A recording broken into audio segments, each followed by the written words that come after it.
বিএনপির ভারপ্রাপ্ত চেয়ারম্যান ৩১ দফা ঘোষণা করেছেন। এই ৩১ দফা কি আমাদের উন্নয়নে আসবে, রাষ্ট্রের উন্নয়নে কি আসবে, এটা আমাদের অনেকেরই প্রশ্ন রয়েছে। এবং ৩১ দফা আদৌ বাস্তবায়ন হবে কিনা এটাও কিন্তু জনগণের সন্দেহ রয়েছে। এটাও কিন্তু অনেক জনগণের বিশ্বাসের জায়গায় জনগণ আসতে পারছে না। তবে আমি জনগণের সাথে যেটা বলি, মানে নির্বাচনী ইশতেহারে যেটা থাকে সেটা কিন্তু 100% বাস্তবায়ন করা হয়। বিগত সময় আওয়ামী লীগ নির্বাচনী ইশতেহারে বলেছিল যে 10 টাকা কেজি চাল খাওয়াবো।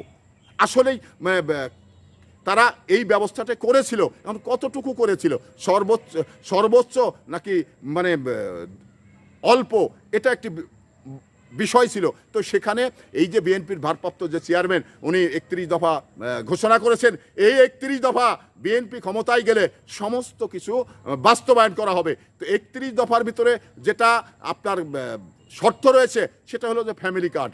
এই ফ্যামিলি কার্ড কি হবে, এই ফ্যামিলি কার্ড আসলেই ফ্যামিলি কার্ডে আমরা কি পাবো?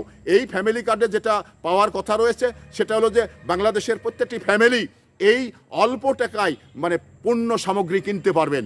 এবং এটা মানে কোনো নেতার কাছে যাওয়া লাগবে না, কোনো চেয়ারম্যানের কাছে যাওয়া লাগবে না, এটা অটো আপনাদের মানে ফ্যামিলিতে এমনি এসে যাবে। কারণ সারা বাংলাদেশে কতগুলো ফ্যামিলি রয়েছে, কতগুলো জনগণ রয়েছে, এটা কিন্তু সরকারের কাছে হিসাব রয়েছে। তো সেই হিসাব অনুযায়ী আপনি আপনার ফ্যামিলির কাছে অটো কার্ডটা মানে ফ্যামিলি কার্ডটা পেয়ে যাবেন। আরেকটি বিষয়, যেমন তারেক রহমান একটি স্বপ্ন দেখেছেন, এই যে মানে চিকিৎসা, আমাদের এই চিকিৎসায় কিন্তু অনেক প্রতারণা হয়, চিকিৎসার নামে কিন্তু ভাওতাবাজি হয়।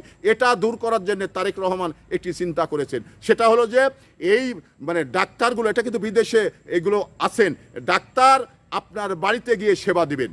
এটা একটি বড় বিষয়, কারণ অসুখ হলে আপনাকে মেডিকেলে যাওয়া লাগে, আপনাকে লাইন ধরা লাগে। আর যখন এই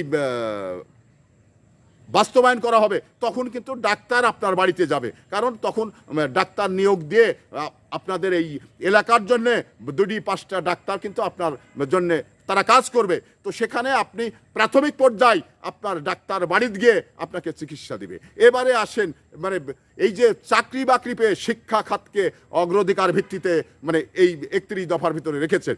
তো এবার আপনি শিক্ষিত একজন মানে তরুণ বা শিক্ষিত একজন মানুষ, আপনি চাকরি পাচ্ছেন না, তো এখানে আপনাকে রাষ্ট্র মূল্যায়ন করার যে দায়িত্বটা হাতে নিয়েছেন এই 31 দফার ভিতরে রয়েছে। কারণ আপনি শিখে লেখাপড়া কমপ্লিট করে আপনার চাকরি হচ্ছে না, আপনাকে বেকার ভাতা দেওয়া হবে 2 বছর, অন্তত 2 বছর চাকরি না হওয়া পর্যন্ত 2 বছর আপনাকে ভাতা দেওয়া হবে, তার ভিতরেই কিন্তু আপনার চাকরি হয়ে যাবে। তো এই ধরনের যে 31 দফা, এটা কিন্তু মানুষের কল্যাণে কাজ করবে। এই জন্যেই এই 31 দফা বিএনপি যদি ক্ষমতায় যায়, ইনশাল্লাহ এই 31 দফা মানুষের কল্যাণে কাজ করবে, এটা বাস্তবায়ন করা হবে জননেতা তারেক রহমানের নির্দেশ।